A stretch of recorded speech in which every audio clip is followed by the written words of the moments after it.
bad series by Trigger. Yes, he lost 0-2 against Solar. First game, a bit shaky, just took too much damage, and he cannot do that here in the second series. So second game, however, it looked a whole lot better. Absolutely did, and we're going to get right on into it. Spawning over in the top right-hand side as our Red Terran here on Hecate. It is Cloud9's GuMiho.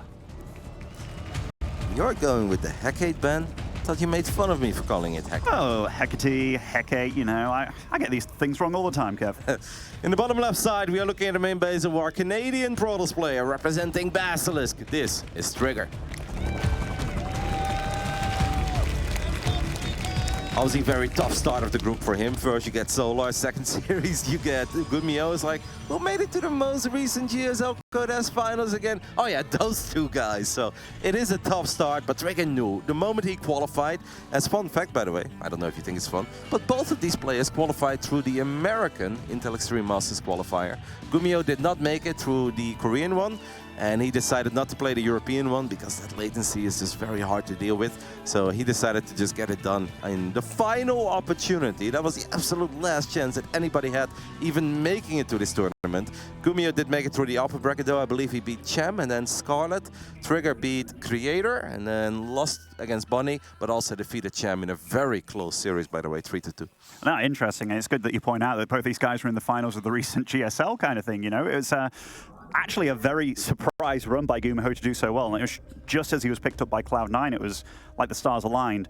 Whenever you play against a guy like GuMiho, and right now Trigger with a very early scout here, nice and early, gets to see double gas and a proxy barracks. GuMiho's the kind of guy, I remember when I was learning StarCraft 2, I'd watch Mara and I'm like, I can't do that, but I'd watch GuMiho and be like, you know what, there's one thing that I love that he does. Every unit that he makes, every production facility, he always uses one of those units to deal damage, and he's just so good about being such a thorn in your side. This probe actually is getting a lot of hits off on these SCVs, and we don't expect the probe to kill an SCV, but it is actually messing up the build order now a little bit. Look at that, that supply depot is not done yet.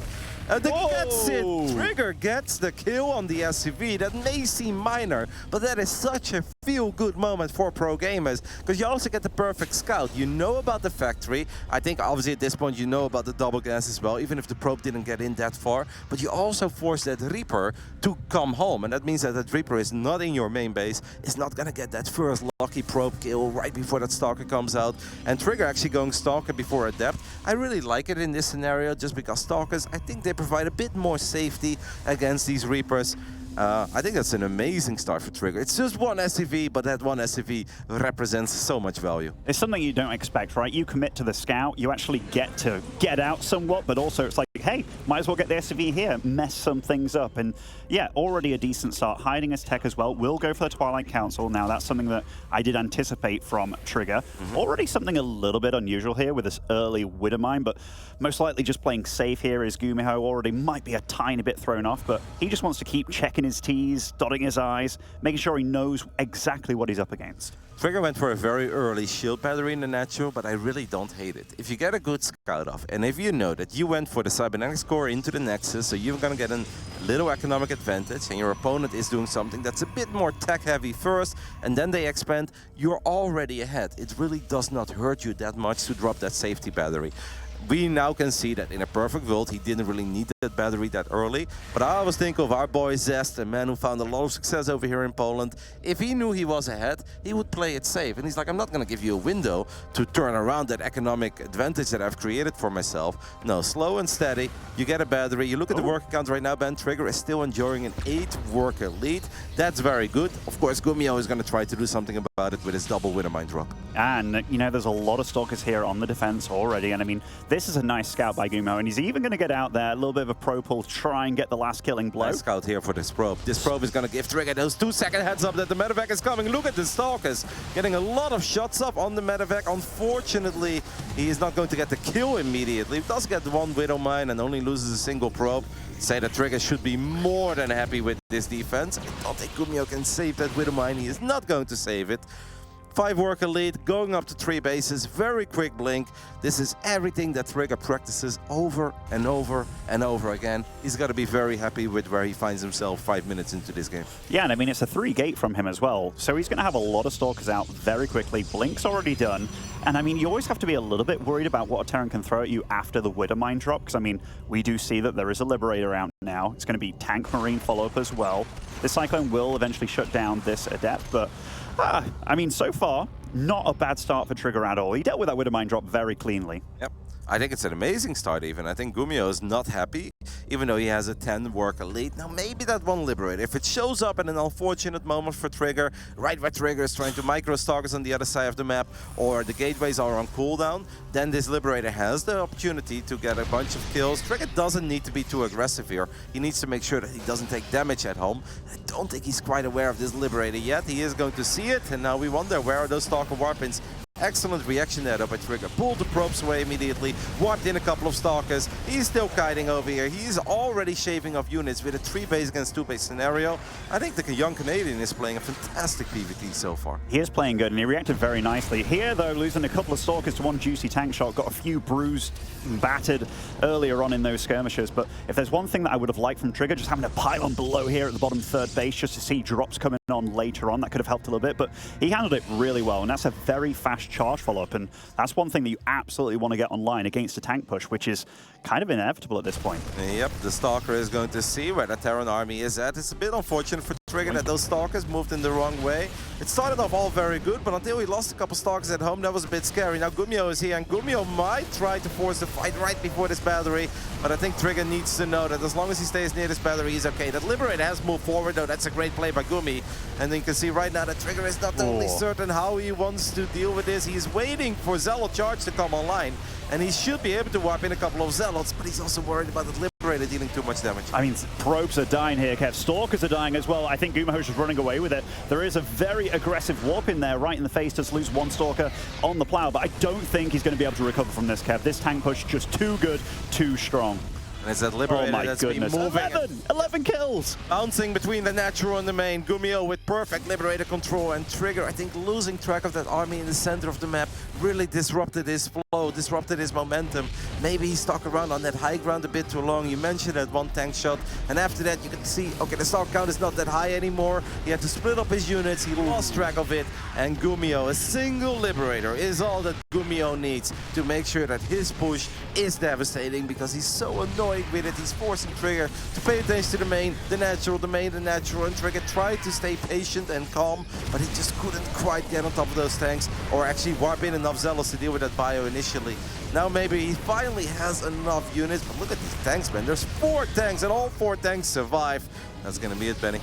It absolutely is. I mean, that Immortal got one shot off there, right? Like, it popped out the Robo, already went down, lost all its shield, lost its reactive shield there. And here, the Zealots are doing a decent job, but it's just too much GuMiho. Even if he holds on here, look at the worker count behind this, Kev. It's not meant to be like that. No, it's 3 bases against 2. The Zealots will get on top of the tanks finally, but it's just a day late and $1 short.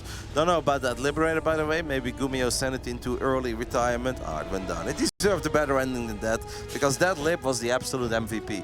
If Trigger is not distracted by dealing with that Liberator, what he does is he stands near that battery, he blinks Stalkers back one by one patiently, he Chrono Boost charge one time, and that wasn't too many bio units, right? Like, what were we looking at? 9 Marines, 2 Marauders? It wasn't that much. So 5 Zealots with charge would have changed everything there. But because of that Liberator, Trigger could just not buy that time for himself, and was forced to take a bad fight or two.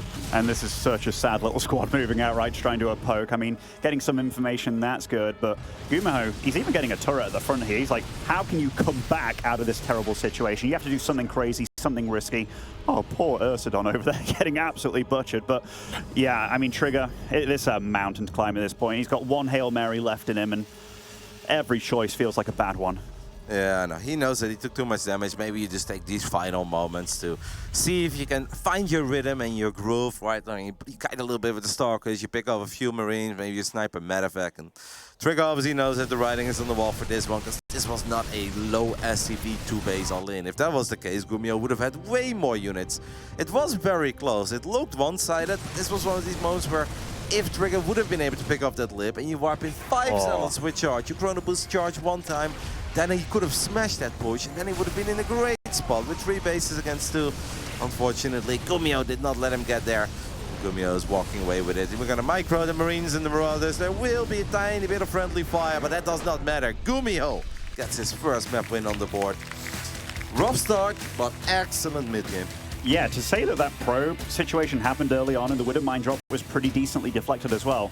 GuMiho, from that point on, it was just a bit of a masterclass, wasn't it? Like, the Liberator did everything that it had to and more. Like, ideally with that Liberator, maybe 4 or 5 probe kills you hope for, but to get 11 and all that time board as well. And I mean, this fight, the Zealots weren't online on time, were they, to deal with it? No, like, you see it on the right side. Charge is 10 seconds away from finishing up. But this is also one of these moments where if Gumi was not already distracting Trigger, Trigger could have fired another chrono boost on that Twilight Council. And you don't need that many Zealots there, because we were looking at 9 or 10 Marines. It really wasn't that much firepower. Trigger tried to stay patient near the battery, but obviously GuMiho eventually realized, like, hey, I see what's happening here. You pretend like you want to fight, you don't really want to fight, so I'm going to bring the fight to you. And he moved pretty far away from the tanks, but it was okay, because the medevacs were there to provide the healing for those bio units, and in the end, Trigger was just a few units short. It's one of these fights where you get your hands on 4 Zealots, and it's a night and day difference. But that's why GuMiho is GuMiho. He's not going to give you that time, he's not going to make it easy. Trigger will be kicking himself for that moment with the Stalkers on GuMiho's side of the map, where at first he was doing perfectly fine, but then he kind of moved back, and then he moved back in range. That's where the tank shot happened, and he lost 2 or 3 Stalkers. One of them was very low on HP. And then he's like, okay, now I need to play it way more safe. But by doing that, he lost his kiting potential, right? He kind of lost track of the army. Then he split up his units. He thought GuMiho came from the bottom right, but GuMiho actually came down through the dead center. He saw it with 1 Stalker, but 1 Stalker can't do anything. It cannot slow GuMiho down. And all the Trigger needed was to slow GuMiho down 1 more time. So he had those extra seconds for Zealot charge. Yeah, and I know Trigger's your boy, right? Like, he's one of your Basilisk lads. This is the kind of play that, when I think about Trigger's PvT, it's he's going to be aggressive with Stalkers. He's going to make Stalkers. The way that GuMiho did this build, where it's like, all right, the one thing that I don't want you to do is be at your base just waiting there, because I'm going to keep on attacking you. And I kind of mentioned this earlier, but this was like the perfect game to really show the essence of GuMiho. Anything that he makes out of any one of his production facilities, it's all about dealing damage and hurting you. And that's exactly what you saw out of that game from him. And that move out with the Stalkers, if he got to know that there's a Liberator, would he be out on the map? Absolutely not. But how can you know? Yeah, well, you could have. I think the initial response against the Lib was quite good. It's just that it still distracted him and it made him mess up a little bit in GuMiho's natural. And this man is a world-class Terran player, so you make a slip up, he's going to punish you for it, picking up his very first map win of today. Cloud9's GuMiho.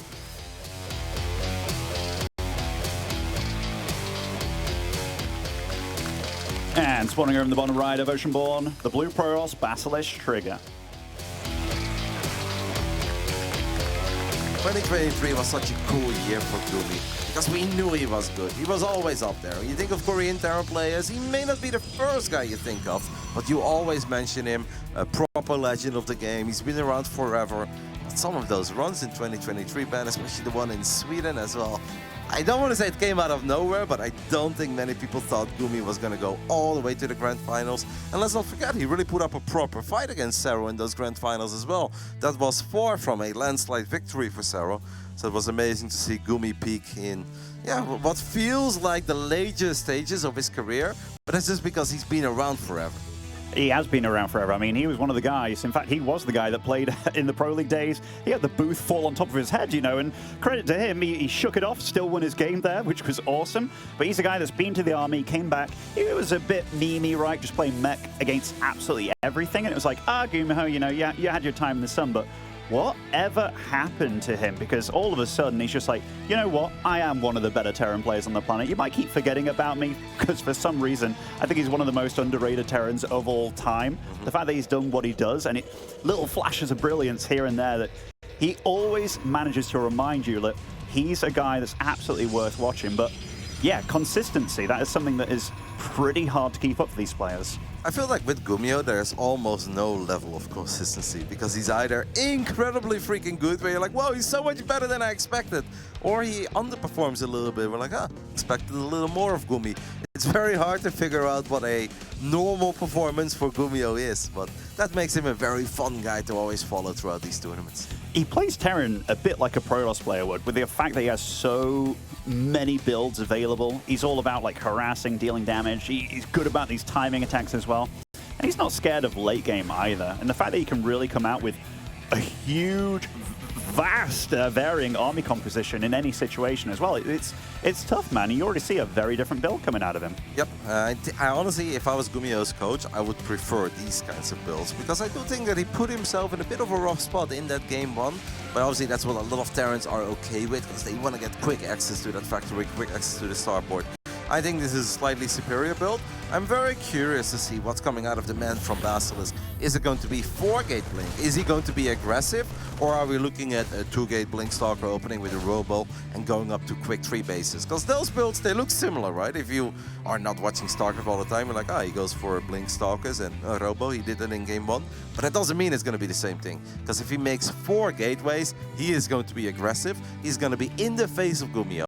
And he's basically going to try to end it. Well, last game, he tried to control the game. He tried to slow it down so he can get an economic advantage. I have the feeling this time, Benny, we might see a very aggressive trigger. And there it is, baby, all 4.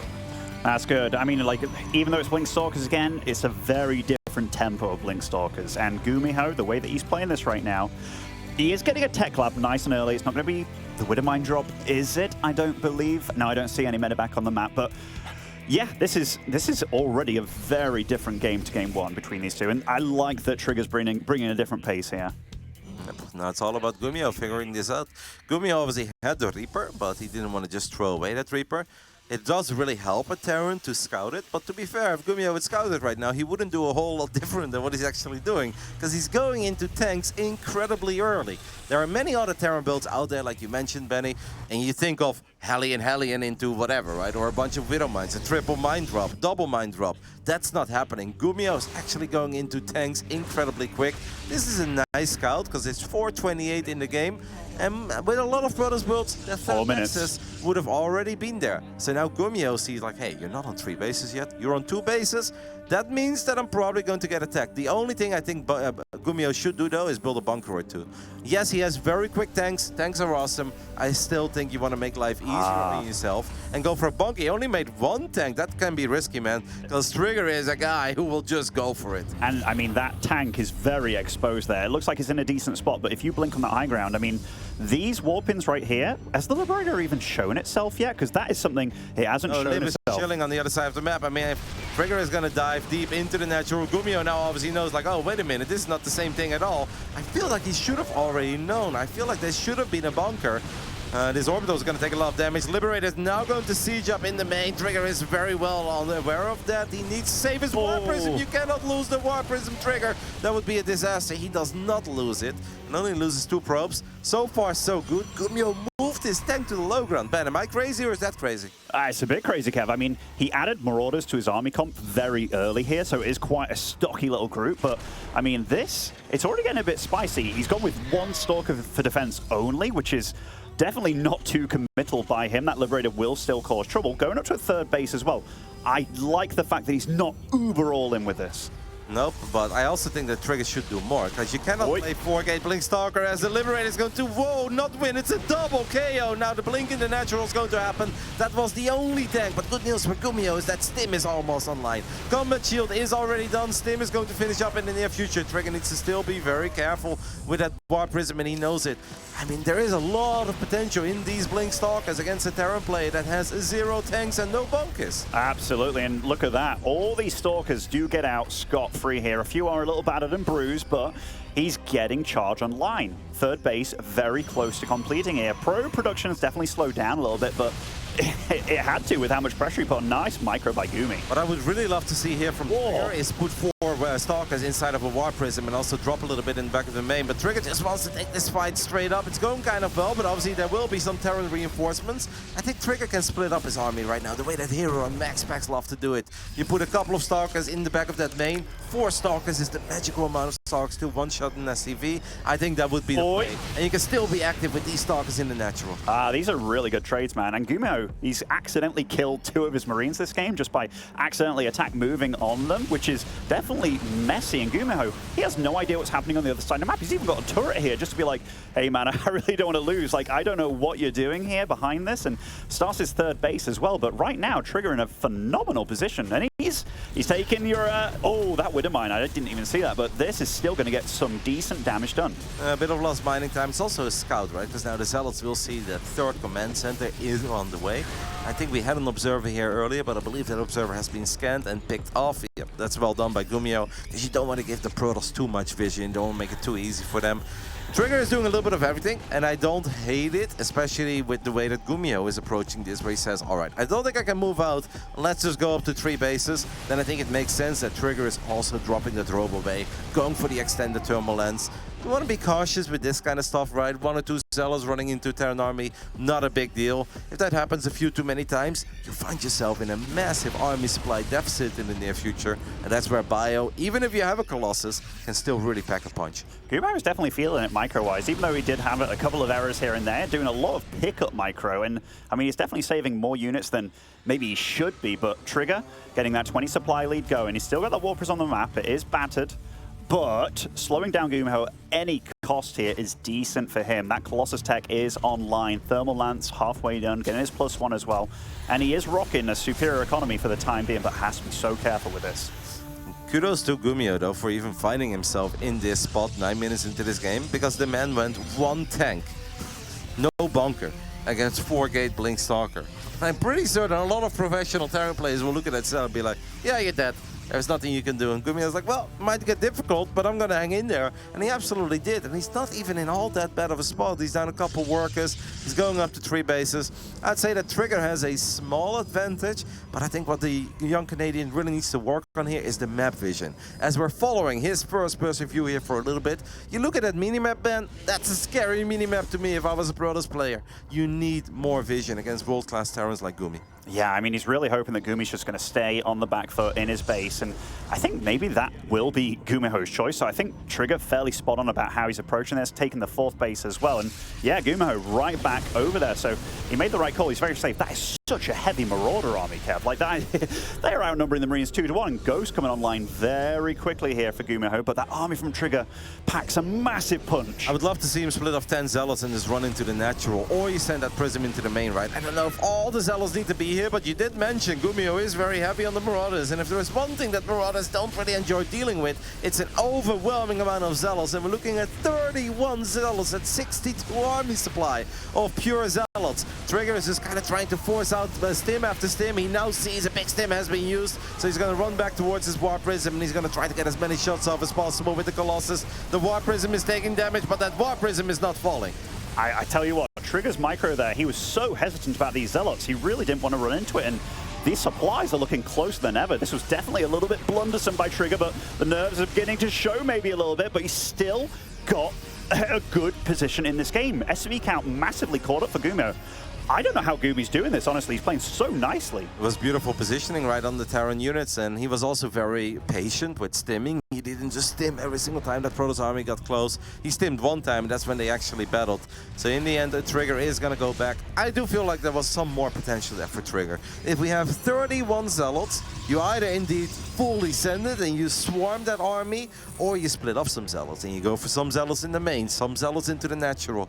Like, as you said, he was very patient because he was probably afraid that Zealots would derp and start attacking buildings, or that the Bio would be in a well-protected choke point, and there was nothing in that Protoss army that would really rip through Marauders, right? Zealot, over time, yeah, they're great against Marauders. Colossus, they can poke them, but they don't really shred through them. So I understood why Trigger was hesitant, but I think there was more potential there with the army that he had. And I mean, this game, Trigger's not in trouble just yet. Wow, look at that. Sorry, Ben. I mean, that's perfect. Like, at the start of this game, it was like 1K to 2K lost in favor of Trigger, but that just shows how well GuMiho was trading with kind of inferior tech, right? Like, the first EMP that you landed as well, he's dancing with the Ghost, got a beautiful EMP, and yeah, right now, this game's as close as it's been, honestly. So Trigger is going to go into triple Robo, and I think we have the double forts as well as that one low HP Prism that absorbed a Widowmine shot earlier is finally going to get picked off. Triple Robo, double forge, all of it looks good, and I do think that Trigger is a good late game PvT player, but I also feel like there are different stages of late game, and I like to call it the ultra late game. Some people call it end game, where Terran players have infinite amount of command centers. They are 5 bases plus. They've got double starport, a fusion core, as you guys can see right now on the production tab, and advanced ballistics liberators with +2 ship weapons. That is the Terran dream, up to the point where the SCV count can get low and they can have 170 army supply. I don't think Trigger ever wants to find himself against GuMiho in that scenario. Anything up to that point, I believe Trigger's got a very good shot. I think so too, and right now his army doesn't really get too much better from this point on. I mean, GuMiho soon he's going to overtake him in upgrades, getting 2-2. Blink DT's getting online. Like, you said he might want to avoid the late game, but DT's getting online? That spells confidence to me. Yeah, but that's also still a way to avoid it, as one of the disruptors got picked off immediately, but 2 of these Novas absolutely connect with the Terran army there. A couple of goals going down as well. It's not even that bad for Gumi to get rid of a couple of Marines and Marauders, but obviously we don't want to lose Ghosts. Ghosts are the key unit together with those Liberators, and we keep an eye on the production tab. We see +1 ship weapons. Okay, that's scary. Once +2 comes into play, it gets really scary. No, I mean, you're totally right about Ghosts. People often look at them, they're like, oh my god, they're such a good unit, but they are expensive. I mean, each one about the same cost of the tank, but look at this. It's a juicy flank getting online, and disruptor shots. They are landing, Kev. They are huge, but the Colossus also finding themselves under big, brutal fire here, and what the Stalkers doing, they're not helping these Colossus at all. Finally getting a blink under them, getting a few shots off, but this is chaos. What's the resources lost tab? Okay, GuMiho definitely getting the worst end of the stick there. Those are some sick fights, and I actually thought GuMiho was about to get an incredibly sexy engagement, but I was like, oh, that's smart. But force fields, 13 minutes into the game, we dropped triple force fields on a ramp, and you know what? It was perfect. It kept those bio units at bay, kept the Colossus alive a whole lot longer, and Trigger even fired a Nova through those force fields where he blew up. This is some really cool stuff. It is so far 4-base GuMiho. That's scary. Trigger wants to stay here. This is right where he wants to be. He wants to keep on warping in units. Don't forget about Zealot run-bys. DT run-bys into the natural, I believe. Whatever is running into the natural has a tiny bit of potential, because you don't want to see GuMiho get up to 5 bases. That's just where it becomes terrifying, and I think Trigger is doing everything within his power to prevent that scenario from happening. This is so scrappy, man. Like, this army that he has right here, GuMiho's army, it is so flimsy and brittle, right? Like, one wrong move, but Trigger, he is fighting without shields the whole time. These Ghosts are still landing EMPs and stuff. Now that is a run-by that you have to respect. 5 Liberators are online now, and that number is going to be a difficult one. You see here, decent preliminary defense here by GuMiho will shut this down, but it gets to break through the top a little bit here, but now the army of GuMiho looking like it is able to take a fight here. Trigger has to be so careful. Yeah, especially with near that planetary, right? You know that he wants to get on top of that planetary, but if he just moves that army a little bit too close to it, and all of a sudden GuMiho shows up, drops a couple of EMPs, Trigger's army can get wiped out, so he does not want to see it there. I wouldn't hate Warp Prism speed or something. 12 DTs. Yeah, that is expensive, and that could be the killing blow here. And right now you see Trigger getting some nice little pickoffs here.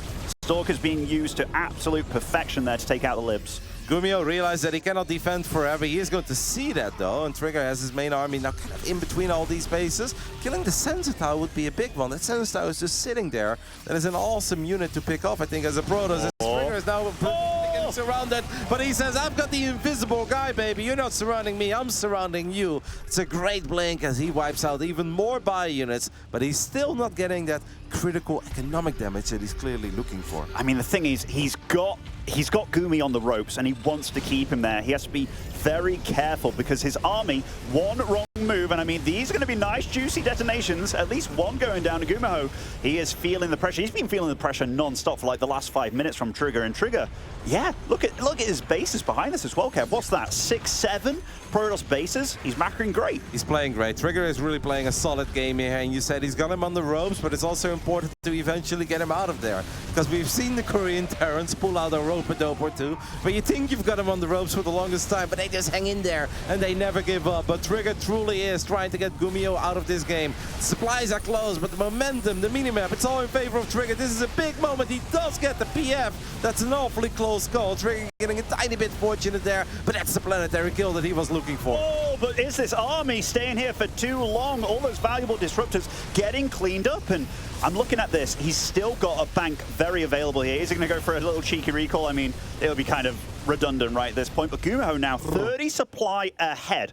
All those robo units are down. He's very fortunate that he does have 3 robos to reinforce, but I mean, he has to be so worried about the counterattack that's coming across the map. Yep, we even had the medevac upgrade, by the way, because I was wondering if the medevacs were ever going to run out of energy, so that is going to come into play. Like, Trigger can now easily lose a base. The one thing that Trigger should absolutely not do is lose his army in a base, because then you can rinse and repeat that. As one disruptor does get flanked, this is going to be a tiny bit scary. Trigger is still counterattacking. He's going to find more damage as he's firing some big novas as well. I think this game still belongs to the man who has just macroed non-stop and has consumed the entire bottom side and right side of Oceanborn. He's looking real good here, Kev. That counterattack got more damage done than all the attacks combined, pretty much. 29 SCVs are falling. GuMiho's somewhat trying to clean it up, but I mean, at what cost here, Kev? I mean, he's taken out a base. Maybe a second base is going to be on the way, but the thing is, Trigger's got lots more. GuMiho absolutely living on a prayer here. Trigger could decide to fight here because he's got the cannons, he's got the battery overcharge, but if you want to fight, he should warp in units on the right side and the main army should come in from the left. GuMiho is stimming in very deep. All of the cannons have been taken out. If all of these cannons were going to get taken out and the base would fall, I think that Trigger should have maybe recalled those probes to the bottom left, but he didn't want to do it. He does still have a bit of an army here, and every single unit he picks off of GuMiho is a unit that GuMiho is going to have a hard time replacing. He's down to 31 SCVs. Yeah, it's not a fair fight at this point. Trigger's just got more money, and I mean, look, in fact, I'm looking at these arrows. GuMiho with more mineral income at this moment in time, which is a bit surprising. Okay, it's not surprising anymore. That's an absolute mule camp. But this Terran army still is strong. So many disruptors out there. I'm not actually sure if Trigger has already seen that center base, right? Trigger might just be very tunnel vision. Can we take a look at his vision right now? No, he hasn't seen it. So he's very focused on this, and he's probably thinking, as long as I'm denying the 4th, I am absolutely flying. But there is a more important base right now in the center. Now, the one good thing for Trigger is that GuMiho has been forced to spend all of his money on battle units over and over and over again. So he actually never got +2 ship weapons, and now there are a couple of zealots on top of the SCVs here in the center base. SCV count has dropped to 24, Ben. He's absolutely struggling here. Absolutely is. That's hidden kind of pace. Did get spotted. Unfortunate Colossus being marched to its death over here. Army supply neck and neck, 102 to 100 here. These Widowmines getting some juicy hits as well. This is getting messy and scrappy. I still much prefer Trigger's position, but GuMiho's making this a battle. Yep, and GuMiho actually has 2 big armies out on the map right now. Trigger cannot afford to lose these bases too, and he knows that. What just happened in the natural there, by the way, was actually low-key a very big deal, because Trigger warped in 3 DTs. All of them got EMP'd, they died immediately. A Colossus pops, that one dies as well. Like, that's a serious amount of resources down the drain before this crazy base raid is even starting. Only 1 medevac here should be great news for Trigger, because if you can just get on top of that medevac, all of these units, eventually they will run out of steam, right? Every stim hurts so freaking much. GuMiho cannot heal up his units anymore, so even though he has taken out a bunch of production facilities and a main base and natural, whatever, he just can't heal up his units anymore. No, you can really feel that GuMiho is starting to run out of steam here. I mean, this is such a wounded army. I mean, what can he do at this point? Trigger, he is the big kid on the playground. He's getting a bit more situated here. His economy's far, far better. 43 probes still alive. And GuMiho, yeah, you can see it. A little bit of talking to himself here, and GG. Trigger ties it up, and that was an impressive display from the young Canadian over here. This is an awesome PvT, right? I feel like that's everything that we love about Protoss versus Terran, or Terran versus Protoss. I do think that GuMiho looked incredibly good in situations where it should have been worse for him. That build order, I feel like he should be in trouble. A single tank, no bunker, against 4-gate Blink Stalker, Ben? Like, yes, Trigger won, but he made life very hard on himself. And in this moment as well, Trigger showed up with a 30 army supply lead. You would think, like, Gumi, you're in trouble, right? There are 31 zealots knocking on the front door of your 3rd base, and he wasn't. Absolutely love those forces, by the way, on the ramp. You don't see that often anymore, if you ask me, because we kind of all think once ghosts are out, Yeah, you can get a Sentry for Guardian Shield, that's about it. But force fields can still come into play in these later stages of PvT as well. They absolutely can. Like, he went full parting over there, still using force fields a good 15 minutes into the game. But yeah, I'm super impressed with GuMiho. The fact that he actually turned that into somewhat of a game, you know, and it was a very decent game because for all intents and purposes, I just saw the bases growing for Trigger. I saw GuMiho just being wounded throughout. Third and final map between these two will be Alcyone. Now, this is where things can get a little bit tricky. If you're a Protoss player going up against the likes of GuMiho, he can do some pretty nifty stuff, nice positions for things going on. And both these players, at this point, remember, they're both 0-2 in the group in their first match, so 1-1. This really matters so much for both of them. Yep. What was very fun as well is that obviously GuMiho got a great surround on that army when Trigger was doing the thing that you're supposed to be doing as a Protoss, where it's like, all right, I'm rich, the Terran is not, now I'm going to get a bit reckless. I've got DTs with Shadow Stride, I'm going to blink on top of a planetary, but Trigger made one kind of like rookie mistake. He didn't just poke with his main army, he took a battle with his main army while doing that with the Zealots and DTs. And I kind of feel textbook Protoss play is like, hey, you show the Terran, this is my main army, here are my Disruptors, here are my Colossus. You kind of poke, you fire a Nova from afar, but you keep that main army safe, and that's going to open the door for your Zealots and DTs. You're not supposed to YOLO all the Zealots and DTs in and then also run your main army in the middle of 3 bases, because that's where it's still got a tiny bit scary, right? Where it's like, okay, you got the base, you got economic damage, but you just lost like 80-something army supply. And of course he was rich. He had all the bases, triple robo, double forge, but that's not a combination of things that's supposed to happen. You make it seem like you want the main fight, and that opens the doors for the Zealots and the DTs. You don't actually take the main fight and then also have all the Zealots and DTs near a planetary. Yeah, if there's one fight that game that I was very worried for Trigger, it's those Zealots that were just kind of dancing there against that big wall of Marauders. I was like, go, go, go, because it felt like just kind of bouncing there was exactly what GuMiho wanted, and he kind of allowed him to get a little bit into the game. But I like that Trigger didn't slow things down macro-wise, and he did keep evolving with his army, because, I mean, that many Disruptors and Colossus, it's so hard to engage. And I've got to give him massive credit as well. These Disruptor shots, not often do you see that many massive connections actually do stuff. So, yeah, well played to Trigger there. Oh, for sure. We had a couple of good ones. I'm sure that's something that GuMiho is looking at, and he probably feels like he could do better.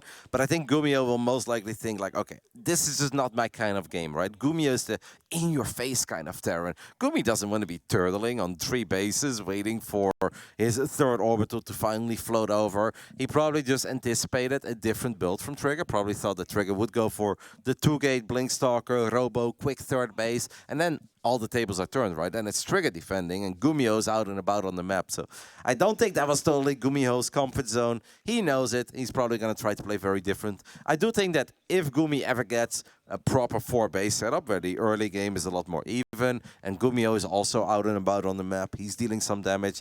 If he gets his hands on +2 Liberators, I don't think any of those Novas will connect, because that just really makes a night and day difference. Yeah, he was playing from behind for a lot of that game, but I like what he brought anyway.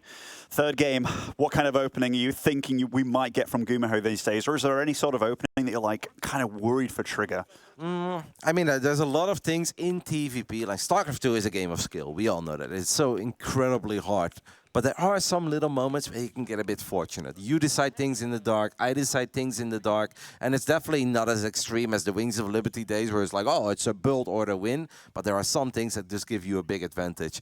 I think that the players, one of them has a minor issue, I don't know who it is, so I think we should maybe just hang on for a split second. I don't know if they can hear us, Ben, but don't want to put any doubt in their mind, right, when it comes down to That's true, that's true. But Alcyone, as you said, it's a different map. It is a map. What we can say, out of all these maps out there, that is a map where Trigger does like to play some Stargate every now and then. We haven't seen Stargate yet. It's not his bread and butter. There are some Protoss players in the European scene where you just know they always go Stargate. Trigger is not quite one of them. It seems that our technical difficulty is going to last a little bit longer, so we've got a great video for you. And after that, we'll be back with Trigger versus GuMiho in Game 3.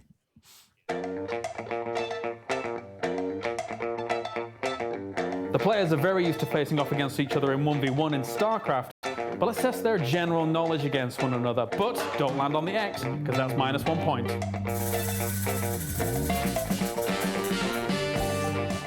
Do the honors, Nikita. Let's go. Okay. Geography.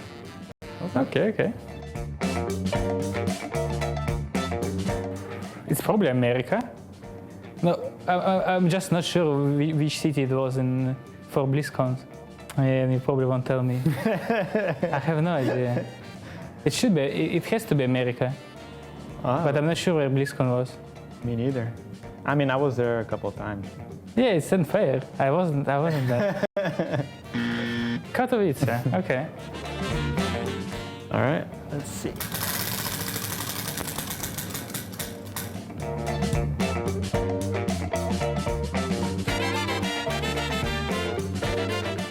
$2018? I knew that. 17. I knew that. Damn. Okay. Well, at least we're tied now. That's good. That's good. I like.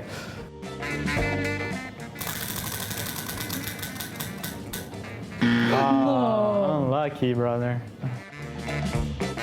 All right.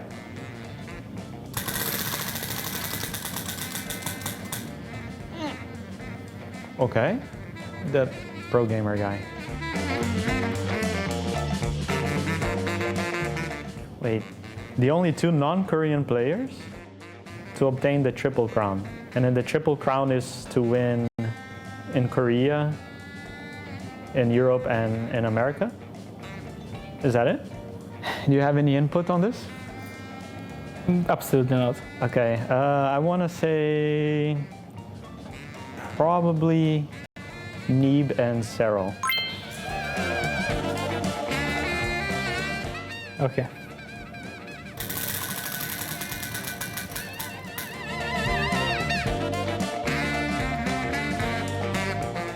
Oh, that's easy.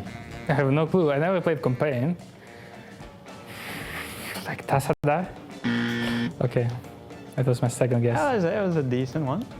I never played campaign. I have no clue what's happening there. I like single players.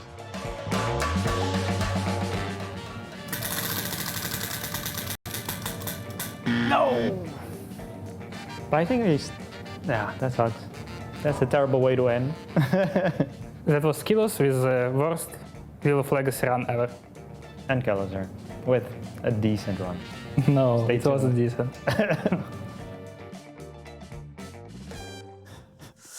I love how we battled there for a little while, and the final score was 0 for Kelazar, -1 for Nikita. It's like, did we really play, Ben? I mean, they tried, right? They tried. I mean, whenever I see these pro gamers doing things like that, I always giggle a little bit. But some of those questions are tricky. When we were talking about, like, where were the most world championships, and even we kind of got it wrong. Well, I thought it was Anaheim, and I still think it's Anaheim. But I guess it depends how you phrase world championships. That's true. That's true. Alrighty. Third and final game between these two underway.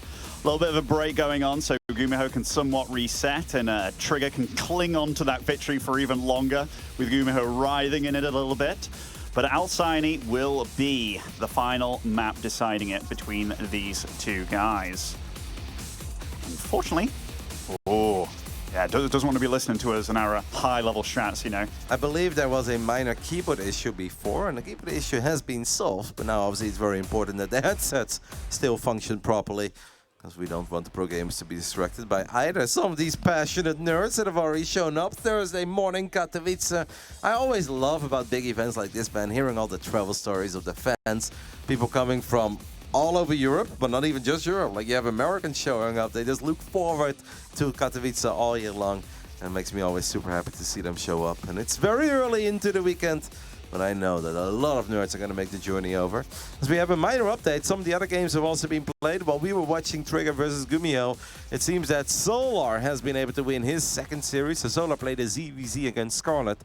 Solar now 2-0 in series, 4-1 in maps. So Scarlet did take a map, by the way. And that's quite important as well. I believe Hiramring was up against Spirit in his next match, so being, I think, 1-0 up there, that's really cool for him as well. Was it 1-1? I don't know. I know they are playing against each other, but I didn't look at that part. Let's go ahead and focus on our best of three. Second best of three for both of these guys in a very, very important game 3 on Alcyone. Top right side, we are looking at the main base man who made it to multiple finals in the year 2023. This is Cloud9's GuMiho.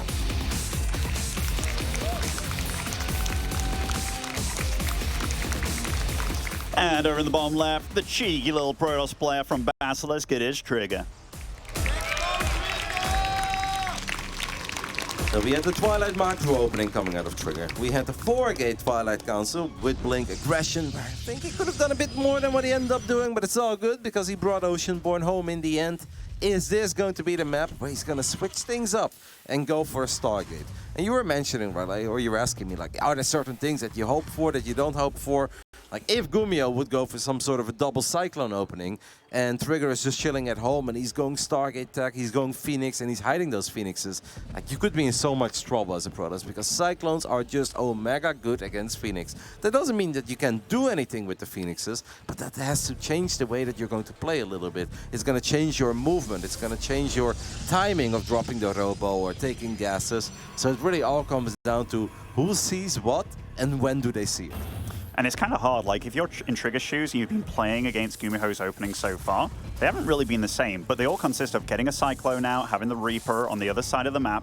So far this game, he doesn't know what's behind that. It is a double gas opening, but then taking a few guys off the gas to get a faster CC behind it. It's kind of hard to get any edge against those kind of openings, but if there's one thing that GuMiho has been doing, it's kind of skipping out on the defense, isn't it? He's all about that aggression later on. So, hey, maybe stick with the 4-gate Blink Stalker here if you're in Trigger shoes. It worked, right? Yep, I don't think that would be a bad choice at all. I also don't think playing Stargate would be bad, or even just the 2-gate opening, because just because he lost game 1, that doesn't mean that the strategy was bad. He lost it on execution. He lost a few too many Stalkers in the top side of the map. He lost track of the army. One of the key pivotal moments in PvT, if Protoss goes up to 3 bases before the Terran, is that your Stalkers are there, the shaving of units, and they're buying time. Trigger kind of failed in that department. He tried, it just didn't go well. It's a dance of execution, and GuMiho got the better of that dance. So far, both builds technically worked out.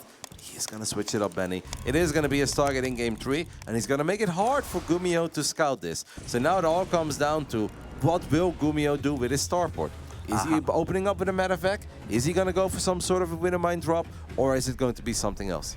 Yeah, I mean, that is nice to see him mix it up like that. And both these players throughout the series maybe attacking their own units and structures a little bit. But, I mean, so far, GuMiho has shown that he has gone for double gas. And so far, just going for probes here, not going for the big scout, which he will see a pylon over here. Doesn't get to see what it is, though. But it's crazy. Seeing a pylon over there, sometimes you do kind of anticipate that it is going to be... I tell you what. That is a nice start for Trigger, and not disclosing what he's actually gone for. That's a big deal here, Kev. Yep, what just died? I can take a look at the units lost. It's one Adept that has died, only one Reaper, so the other Reaper was still alive. It's kind of crazy that Trigger did not lose a single probe there, by the way. It felt 2 mineral lines were exposed. This Reaper is going to try again, and it will see the Phoenix. And that was not a hallucinated Phoenix. It didn't move like a hallucinated Phoenix. So now GuMiho knows what's up, and that is a big moment. Because if GuMiho doesn't know, there's a chance that he loads those Widow Mines into a medevac, he flies it into the main, and he gets punished for it. Now he knows that it's way smarter to keep these Widow Mines close to the Marines and the Cyclones, and that's going to make it hard for the Phoenix player. I think you need a battery here, and Trigger is going to get a battery. I thought it was a pylon, but that battery is kind of mandatory because this one Cyclone is just hard to get on top of. And I tell you what, as soon as GuMiho got confirmation on what he's up against, he moved out. And I mean, you do have to be careful with this Terran army, but he's also reactoring out Cyclones here, Kev. That is one thing that you do have to be careful about. And he can delay a 3rd base for quite a bit by just being here and being a real nuisance. The Widow Mines are there. I'm not trying to block the vision with the medevac a little bit there, I think, is what he was trying to do. Trigger sees them, but he doesn't have an observer, so he can't lift it, and overall it's hard to lift. And it's nice to sneak shade a couple of adepts to the center of the map and already pick up some of the reinforcements. This is cheeky by GuMiho, isn't it? Like, he's got his whole army here in this main base. And remember, there isn't really a way to deal with these Widow Mines properly. I mean, once they reveal themselves, obviously you take them out, but this is not really what you want. This is not comfortable for Trigger at all. This is not what normally happens in this matchup. It's not comfortable, but it's also not the end of the world if he eventually cleans this up. Like losing a single gate, maybe even losing the Cybercore because he's already rebuilding the Cybercore. It's uncomfortable indeed, and he's going to try to activate one of these Widow Mine shots with a single probe. That's not going to happen. Kind of just wondering, where are the units, right? It feels like we haven't seen a unit in forever. The Adepts are going to go forward. They're going to lead the charge, so the Widow Mines have fired. Nice micro splitting up one of the Phoenixes there. The other Phoenix is going to take a lot of damage from the Cyclone. It does live. I don't think this was necessarily good enough for Trigger, though, right? When we talk about a cleanup, we mean everything. Every Marine, the Cyclone, the medevac, the Widow Mines, and seeing 5 Marines and a Cyclone survive, yeah, not what you're looking for as a Protoss, because GuMiho slowed him down a lot. And this follow-up, man, we're just cranking out Cyclones 2 at a time. You mentioned Reactor Cyclone a while ago. GuMiho still building Cyclones, and he's even going for Ravens with Interference Matrix. This is the first time that Trigger sees all these Cyclones. Probably did not expect that. Won't lose anything, but he took crazy damage. Crazy damage. They are very, very injured over there. And this almost, when you look at it, it's almost like a TVT build coming out from GuMiho here, isn't it? It's a lot of Cyclones, 2 Ravens, 3rd Raven on the way as well. And I mean, if you disable those 2 Immortals on the ground, Kev, what do you do against this? It's very hard, but obviously it is hard to drop an Interference Matrix on those Robo units against this many Phoenixes. I'm going to give a shout out to Dolan, man. Dolan, our American Terror player from the Cranky Ducklings. He did this stuff a couple of times in the ESL America regionals. Different scenarios, and often not against Phoenix openings, more against Twilight openings. But yeah, just the idea of spamming Interference Matrix on the Immortals, and then the Cyclones will wipe the floor with everything else. The Phoenixes are not where they are supposed to be. But it is also risky though, right, what GuMiho is doing, because it does kind of feel like, okay, this could be super awesome, but what if it doesn't work? This is such an important best of 3 for GuMiho already. And I mean, he's putting this on the line. Absolutely, because you're absolutely right. It's very important. And the fact that he's doing this, he obviously has a lot of faith in it. He's getting up to 3 bases now. He's got a higher worker count. I mean, we can't forget that that 3rd base was delayed a lot by Trigger, and he's going to have to be so careful. He's doing a decent job of keeping all these Phoenix alive against Cyclones, but he has no idea what's happening behind this. And I mean, you're against GuMiho. This guy has pulled out Mech before, and Mech would be crazy, but what is the follow-up? He has no idea. Nope, but whatever Trigger is doing, I think, is something he would be doing even if he scouts more, right? Like, he's playing against Marines and Marauders, he's going Colossus, we've got Zealot Charge on the way. There is a very good chance that he's indeed incredibly concerned about quick mech. And it could still be something a bit different later on, because GuMi is now going for a 2nd starport already. I feel like that's very early, 7 minutes, 48 seconds into the game. It's incredibly early. He's also not going for the Ghost Academy this game, very quick into the Armory. I dare say this game could be looking at a massive SV pool, like a couple of minutes down the line, something like that, because he's going to want one massive push hitting very, very quickly. Yeah, I don't really understand that from GuMi. I think Ghosts are always good here, no matter what Trigger does, with all these Phoenixes and the Immortals that are already out. I kind of feel that Ghosts are always good. Seems that GuMiho's game plan is just crank out 4 Vikings at a time. That is going to make it incredibly difficult for Trigger to properly defend the Colossus. But what if you kill the Colossus, but then you lose the ground fight because you made all those Cyclones, so you have less bio units, and Immortals, Archons, Zealots, maybe some Stalkers with Blink down the line.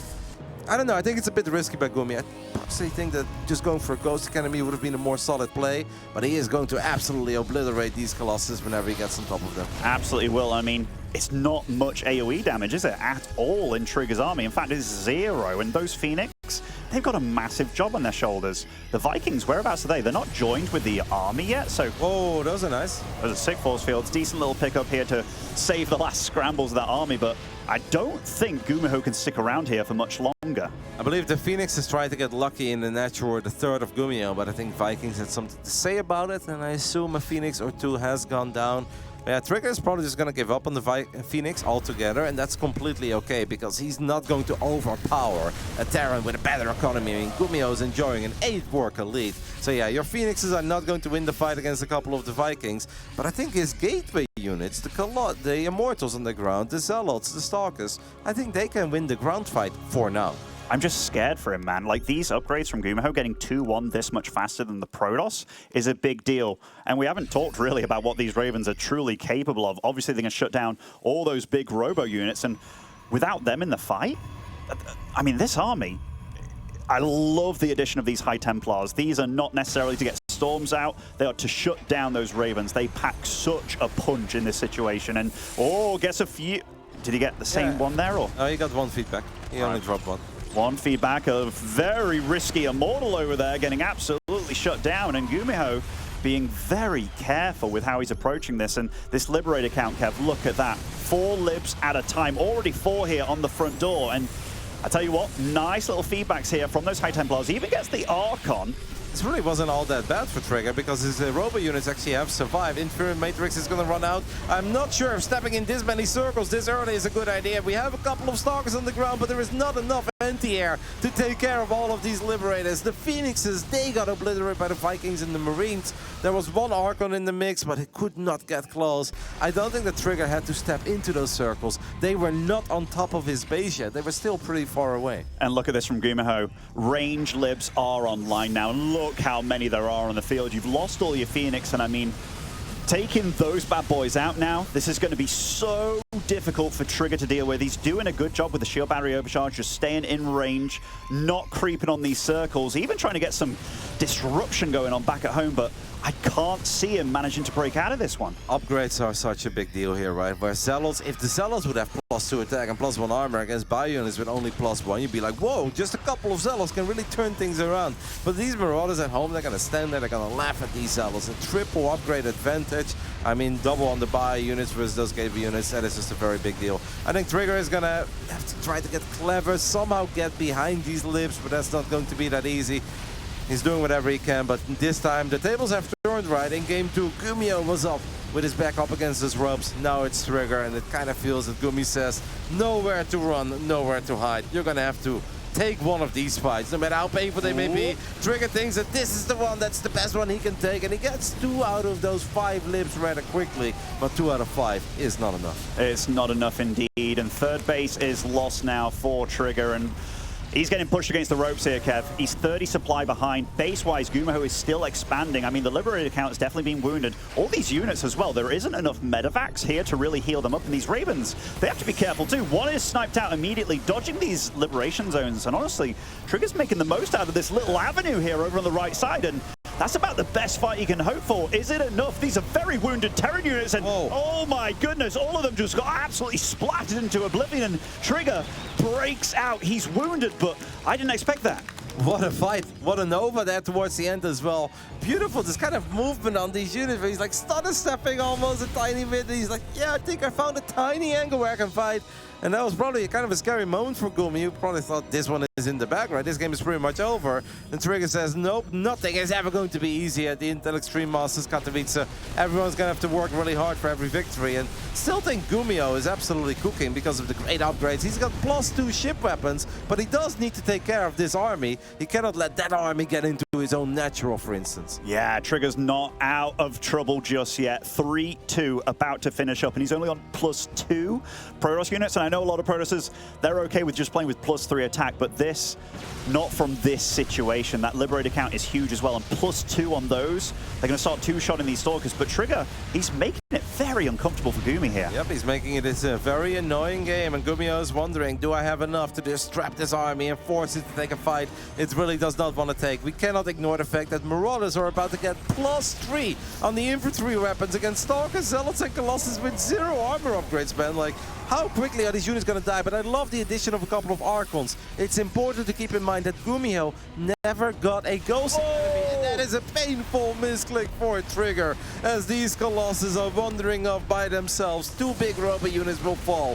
for absolutely nothing. Oh, and Trigger's going to come here from the back where most of the Liberators are not set up, but I mean, you don't really need EMP when your opponent has 0 armor upgrades. You've got this much firepower in the mix, and all the Vikings now, they can go into Waddle Duck mode over here and really fight against Trigger. And look, Trigger, he can't get through this little gap against this army. He's getting absolutely torn apart here by just precision play from Gumi.